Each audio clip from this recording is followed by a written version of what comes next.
Now, as Ryan, Trenton, and Sean grab your attention towards the world of sports, food, and entertainment, and away from the things that are probably more important, we apologize for nothing and anything that may be spoken, learned, or forgotten today. This is the Real Tree Shaker Show. That's right, this is the Real Tree Shaker Show, and welcome everybody. As we had so much fun on our last episode, we thought we'd just jump right back in and do another quick little episode as my daughter beams her eyes on me as she wants her laptop. But we'll make this short, we'll make this fun. Ryan is still on the riverboat, hanging out with field goal Ron Rivera, but hopefully he's hopefully he's doing well. He's so much better at starting the show than I am. But T, how we doing, my man? Oh, doing fine. My eardrums are intact since you're, starting the show off and not Ryan, since he likes to deep throat that mic and get all on it. So, yeah, eardrums are doing just fine. Yeah, excellent. Because we will need that to hear all the basketball calls, the squeaking of the sneakers, the nets ripping as tourney time is about to start on Thursday. We talked a little bit about the tournament last episode, about the upsets and the kids not staying as long as they used to, so you didn't bond with the teams, and like I said, the upsets. But go ahead and give me your top teams that you think are really going to do some damage come this weekend. Oh man, I have Iowa State going all the way.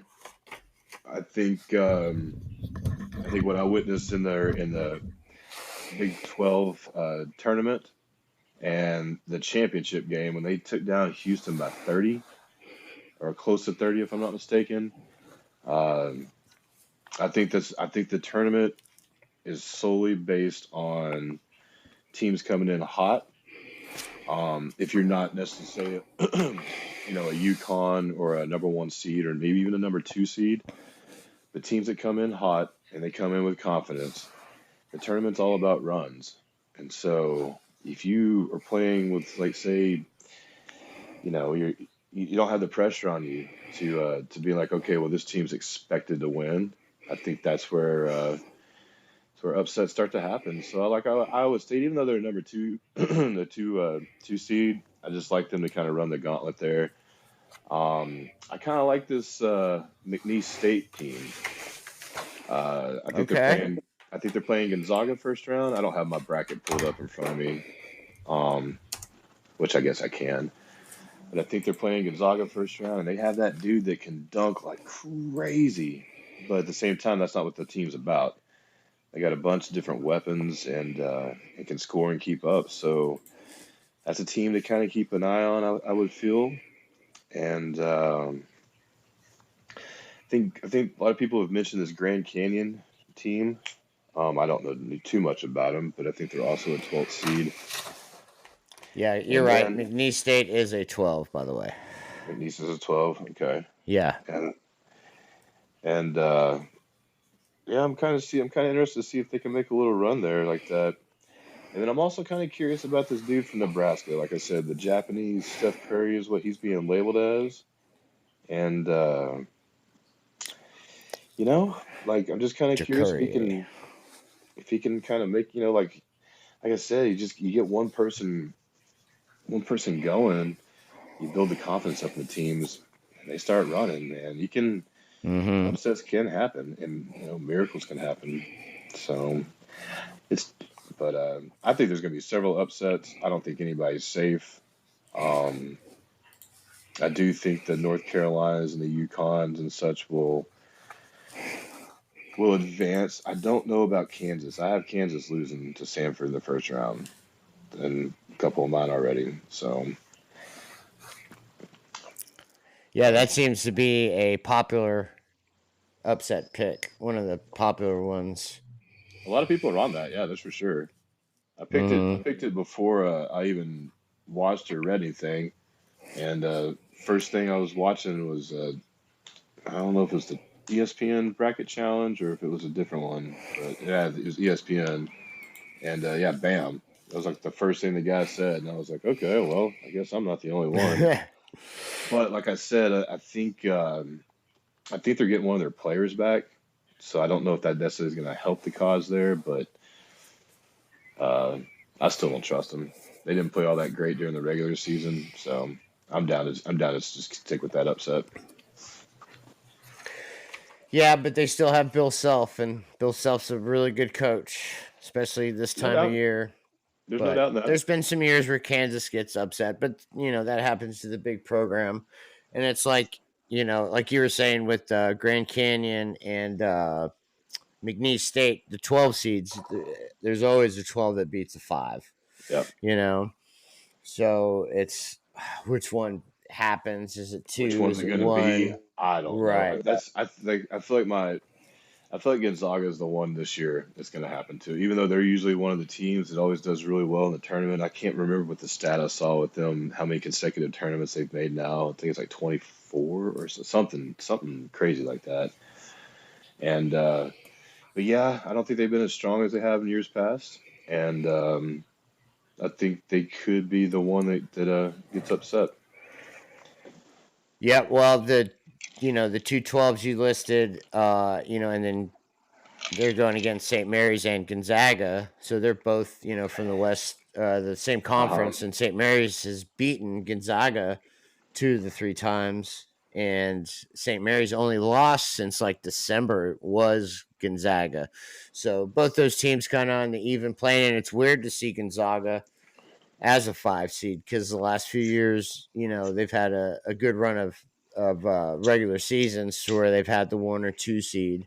Um, so it'll be interesting, but yeah, I think uh, if St. Mary's wins that game, then they can definitely go on a run. I'll have, like I said, I'm gonna fill out some more brackets tonight, and kind of look at that stuff. But I think if St. Mary's gets past, they're playing Grand Canyon, correct? yeah, So I think yeah, if they they get, would play the winner of Charleston versus Alabama on Sunday. and I think like yeah, I think if they get past Grand Canyon, I think they can beat Alabama, and I think they can beat Charleston. So they could definitely be a team that goes on a run. It's so tough to predict, or I even like know. not even predict, but just even like as I mean, it's a guessing game, but sometimes you start getting these teams. Once if you do pick an upset, then it's like okay, well you start looking at this, and it's like well they can actually make it to the 8, and things like Yeah. that. But I think it's going to be a wild tournament. I think there's going to be a lot of tears of happiness and a lot of sad ones too, because I think there's upsets all day coming. Oh well. I don't think some of these powerhouse schools are safe. I just simply I don't. I think UConn is in Houston and Iowa State are kind of one of those like teams that have looked the best so far this season, at least consistently. But I think everyone else, like you, I mean, it's you're vulnerable. I think they're all very vulnerable. So we will see. It's going to be Yep. Yeah. fun. Another 12 seed that I like is the kind of local team here, JMU, James Madison, the James Madison's another one Dukes. too. Yep, Yeah, they got Wisconsin in the first round, and I that's know. the oh, that's the late game on Friday. Sweet, that'll be a good matchup. But they would play Duke potentially if they take care of Vermont, but they would play Duke in the second round. So that's a good second round matchup. In Tennessee, I don't know why. Tennessee is kind of a sleeper I think so to too. me. I think so as Yeah. well. I mean, Rick Barnes, he's a heck of a coach, and he usually has those guys ready to play. But just the Oh fact that yeah. they early exit in the SEC tournament, it's kind of one of those like, I think that's a good omen in a way. But it's always tough to gauge that. You know what I mean? It's like just Mm-hmm. because they lose early in their conference tournament, and then most teams, it seems like a lot of teams bounce back in the actual tournament. Um, but yeah, I haven't lost confidence in Tennessee. I think there's somebody that's going to do pretty well. Oh yeah, I think Tennis Barnes will have him ready to play because he gets his rematch potentially against Texas. He gets his to face his old school. I'm watching the playing game right now. Grambling State and Montana State tied at 72. Less than Oh, 20 seconds to go. is it on True TV? Yeah. Timeouts. Yep. Of course you would as I bring you up. But later tonight, Colorado and Boise State, 2 10 seeds as a play-in. The winner of that game will take on Florida on Friday. The winner of this game will take on Purdue on Friday. But see, that's 2 16 teams or 16 seeds. So that's weird. So they have two of the playing games are 2 16 seed teams, and then the other 2 playing games are 10 seed playing games. So I wonder why not just make all the 16 seeds do playing games. Stetson, I mean, is a 16 seed. I think one of the 10. I don't know. It's gonna be crazy. I want to see some buzzer beaters. Yep. I want to see kids crying. I know that's a terrible thing to say, but that means it was a good game, a gut-wrenching loss, and hopefully a fantastic Gus Johnson call. Well, over the weekend, some news happened in the NFL as Justin Fields, Trenton, was traded to the not the Chicago Bears, from the Bears to the Steelers. And this is just a few days after the Steelers signed Russell Wilson to a veteran league minimum contract. So, supposedly there were some places where Fields could have gone and he chose Pittsburgh. So do you think Fields has a chance to beat Wilson out for the starter? I mean, I think that from what I'm hearing, that Russ was got guaranteed that he's the starter. So that way there's no, I guess drama in the locker room, and so everyone knows their roles and stuff like that. And so it does give Fields a chance to, I guess, learn and grow. But if Russ doesn't get off to a good start, regardless of being a starter, then I think Fields will basically take his job. And I want to say he's going to do a better job. So I think it's a good fit for us. And I think with Tomlin being there, he can get those guys playing the best of their potential and things like that. But it just shocked me that Fields' value just went way down from being a starter in the NFL, and it didn't seem like any. Of course, I don't know what the Bears were asking for him, and so that probably had a lot to do with it. But the fact that just no one else really, I guess cared to make the move, and I guess I don't know what the Bears' asking price was. I'm sure it was steep, and teams were just like, "Nah, we're not gonna give you that based on what we've seen." And but at the end of the day, I think it's for him to be passed on as much as he was, and not really have a starting job. I think this is the best fit for him, though. Like he could have gone to Carolina and been a backup. You know what I mean? And then where's his career? So it's like I think being in Pittsburgh is the best fit for him if he's going to have to take that route. I still don't trust Russ, though. I don't. I just even watching. I was watching some of the highlights from his throws last year, and it's like, yeah, he had some great throws. I guess what turned out to be great throws, but like Cortland Sutton and his hands had everything to do with like some of those like miracle catches, I guess. And it's like, I mean, don't get me wrong, Russ got to put the ball in that place, but I think a lot of that was a luck. So I think the Steelers are going to get back to what they are, and that's run the football, be physical and stuff like that, and take less opportunities with Russ and to turn the ball over and such. So, yep, great point there. Yeah, I think that Russell threw 26 touchdown passes last year, and Steelers QBs in the last 2 years have thrown 25. So, and Kenny Pickett, 13 touchdowns, 13 interceptions in 24 career games. So there's just no juice with Pickett. So they had to reshuffle the room. And I think both guys will come in with a chip on their shoulder and more, like you said, more pressure on Wilson because he's the veteran. Fields is still okay. One more chance. It's kind of like a Sam Darnold. Darnold is getting the chance to start in Minnesota for at least a year, but I don't know. I would like to see Fields go to a offensive minded coach, maybe so you could tweak Yep. him a little bit because I heard someone say that the Steelers in the last half decade, the best offensive ranking that the Steelers offensive has had is 23rd. So they haven't even cracked the top half in the last decade in total offense. And the defense is always there. They're always going to but like you said, run the ball, play good defense, and limit Russ's opportunities to make a mistake Mm-hmm. or something. But, Yep. well, with that, Chicago, Fields' former team, has been busy this offseason trying to load up for Caleb Williams. Now, I am really high on Caleb, and you and Ryan have kind of had your thoughts, your indifferences on how good he's going to get. But you got to admit, they have made some really good moves to set up. I mean, he's got two legitimate wide receivers, a good tight end, good offensive line, not great, but getting DeAndre Swift, and the defense played better last year.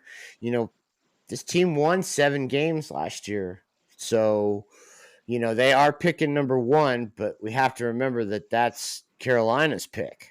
Mm-hmm. For sure. So, and Chicago's, not much better at picking 9, but a couple more wins, got some new offense, some new juice. Do you think Caleb is walking into a good situation and will succeed right away? Or do you think that it'll still be a struggle for him year 1? I think he's definitely walking into a better situation than Bryce did with Carolina, say last year. Um, and I think I'm not comparing Bryce to Caleb Williams since Caleb doesn't have any snaps in the NFL yet. But I think the Bears are being very smart on the moves they're making and bringing in his weapons and people to help him, veteran people too. Keenan Allen is someone like that's a possession receiver now. So I mean, he's kind of like it can be a safety blanket if need be. We still have Komet there, so it just takes some time for them to start clicking and things like that.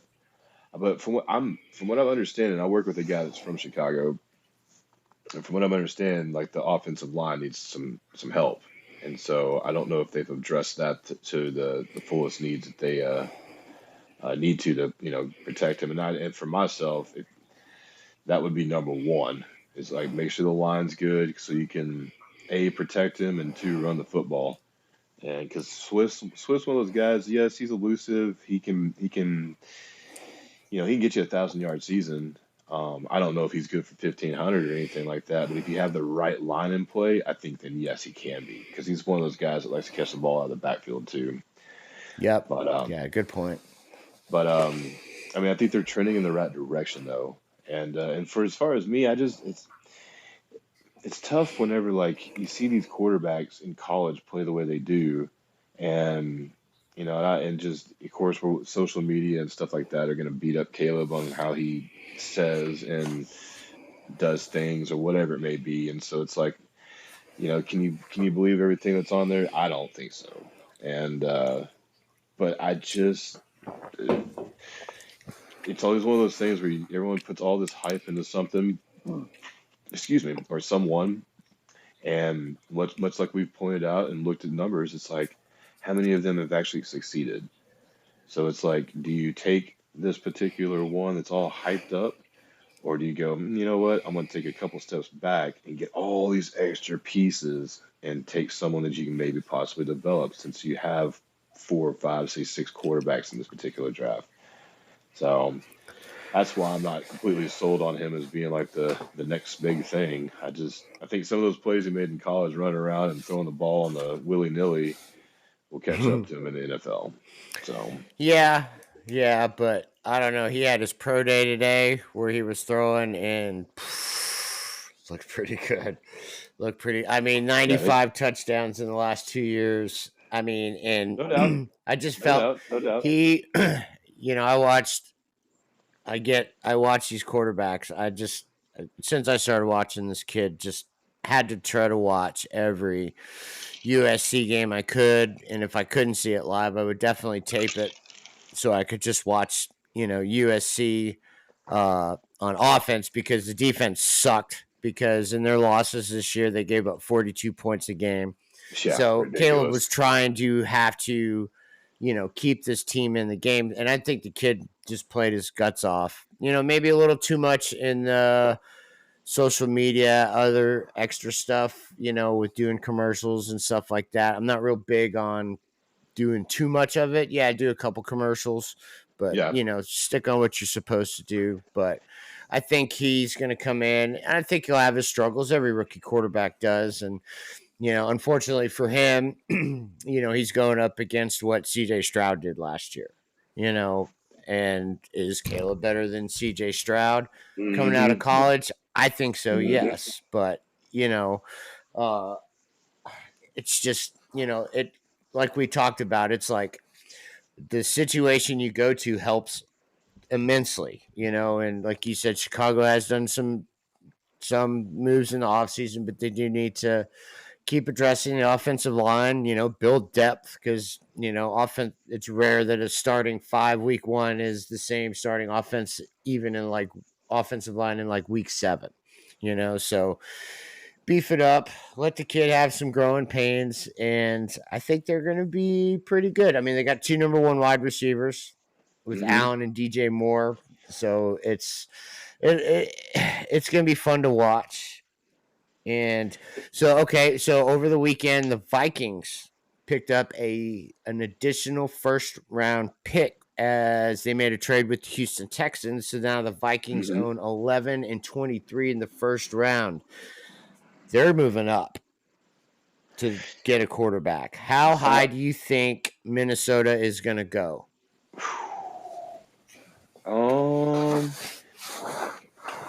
I wouldn't say any higher than 6, possibly, because I don't know if the other guys will trade back. I don't the Chargers need to get somebody, right? You lose Williams and you lose Keenan Mm-hmm. Allen and you lose Austin Eckler. So those are three huge guys right there as far as your offensive production.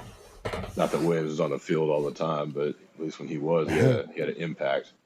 But Mm-hmm. so I think you have got to find maybe one of those receivers for the Chargers there. So it'd be tough for them to trade back, depending on though, like if the Vikings are moving up to say to get a quarterback, and the Chargers clearly don't need one, then depending on how far they fall back and their package deal is, and they can do that, then maybe they can get to 5. But I think everything's pretty set in stone 1 through 5. I think at Yeah, I least. think I think you're right. I think 5 or 6. Chargers and Giants are 5 Yeah, and 6. 5 and 6 for the Giants. Yeah, that's right. Giants are going to take a wide out. Yeah, So Marvin Harrison won't be there when they pick. So it's going to be, which one do you prefer, Dunze or Malik Neighbors? right. And you could trade back. I mean, you'll get definitely 11 and 23. So I'm pretty sure. I mean, because I think Mel Kiper has like 8 wide receivers going in the second round. So this is a great offensive line draft and a great wide receiver draft. So if you need a wideout, you don't necessarily have to get a first rounder, but uh, one of the superstars, yeah. And then but I see the Giants or the Chargers if they stay put taking Bowers as a possibility You think so? because yeah, I think so because you can put Wow. him at tight end. He's I think a better Dalton Kincaid. I think he's better. I think he's going to be better than Laporta, or right even with production that Laporta did. I mean, he's pretty good, but do you take a tight end that high? That's I mean, that's my both that's my teams. that would be my question because of especially for the Giants' sake, because I feel like they need a lot of help at wide receiver. Oh So yeah, it's like one of those like, anywhere. well, right. But I feel like that would be where you would start, but at the same time, I guess Bowers can be also used as a wide receiver, kind of like you were just saying about being a different or a stronger Dalton Kincaid. So I don't know. That's a tough call.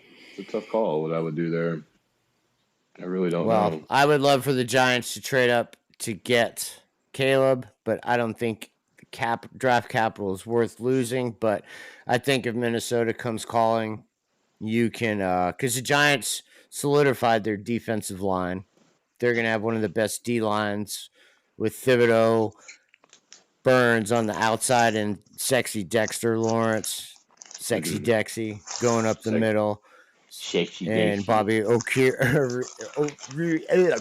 Anyways, Mr. Bobby O'Keefe in the middle. Yeah, there you go. But we'll see. I mean, you got to have weapons, and if they're still believing in Daniel Jones, get him all the weapons you can, because I think Bowers would be good because Waller keeps talking about retirement. And if you start talking about it, you're already halfway there, Yeah, So, and and unfortunate for him, he just can't stay healthy. I mean, it seems whatever that hamstring or whatever it's been bugging him, and I guess keeping him off the field and things like that. I guess he's probably getting to a point where it's like, is he hurting the team?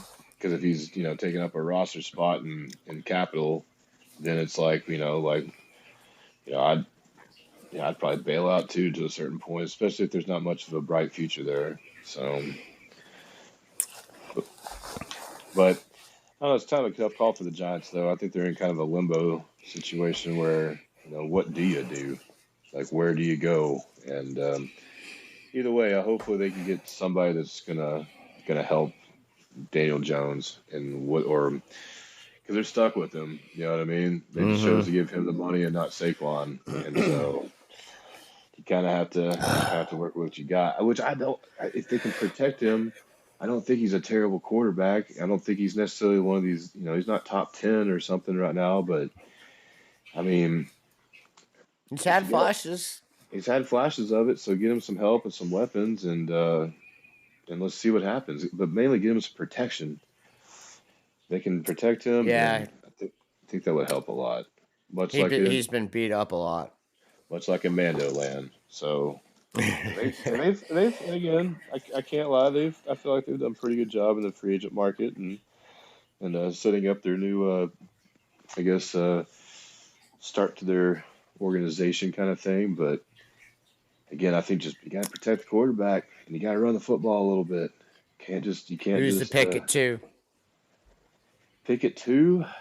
I know they're taking what's his nuts. Who is the starting QB for the Manders week 1 What was it?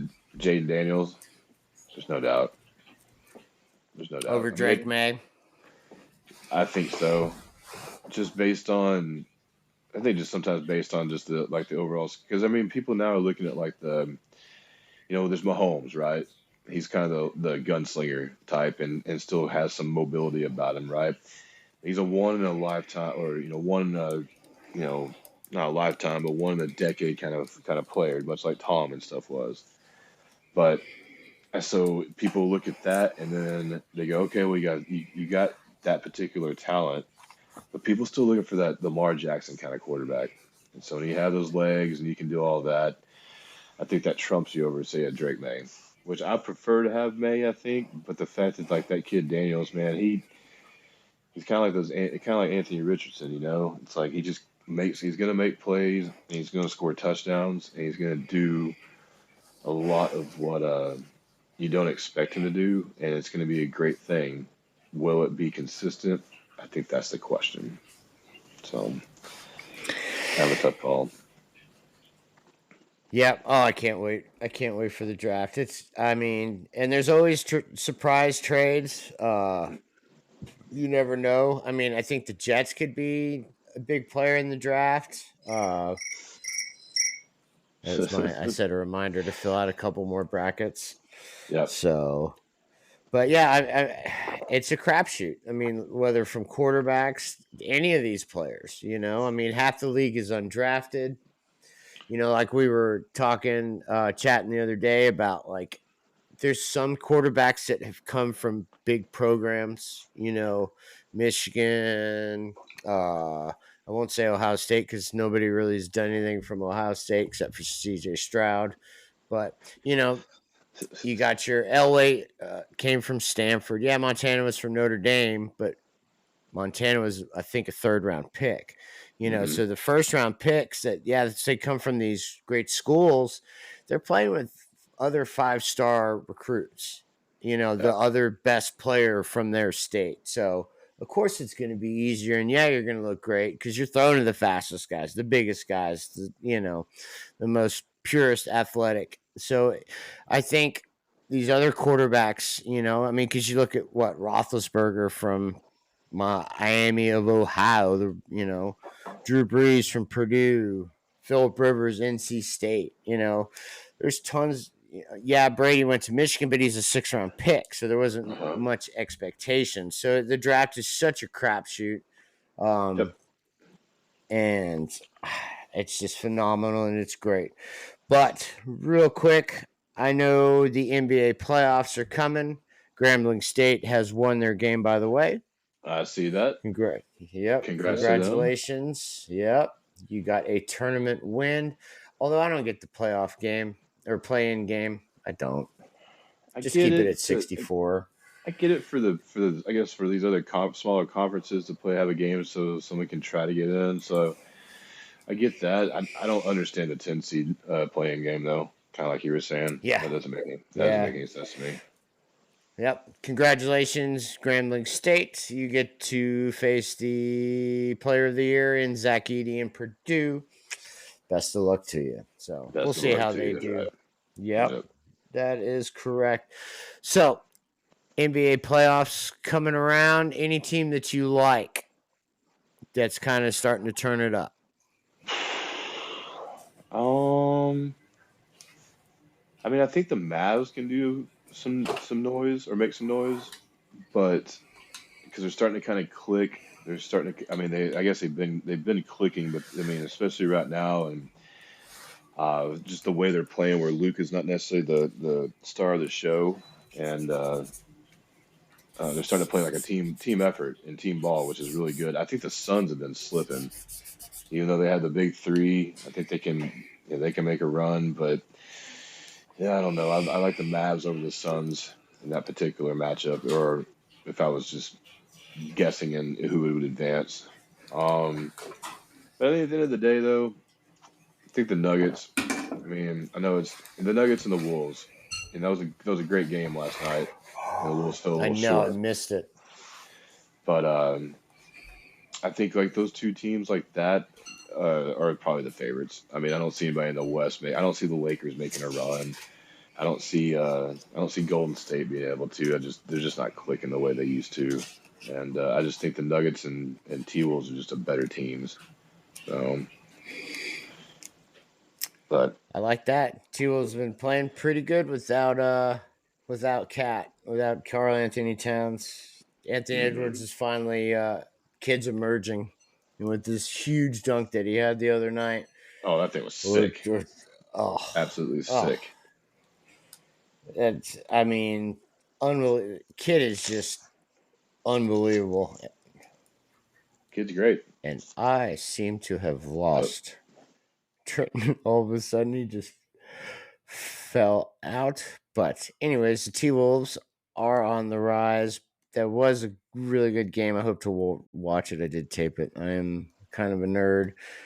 But I don't know where Trent went. Everybody has disappeared. But Boston, I think still they're the cream of the crop, and this is the year to win. The West is going to be really tough to come out of. But we'll give you a little playoff preview here and there. So with that, I think Trenton just wanted to get outside. We appreciate everybody listening. And with that, let's wrap it up. We'll see you next time. Enjoy the tournament. This has been the Real Tree Shaker Show. Bye.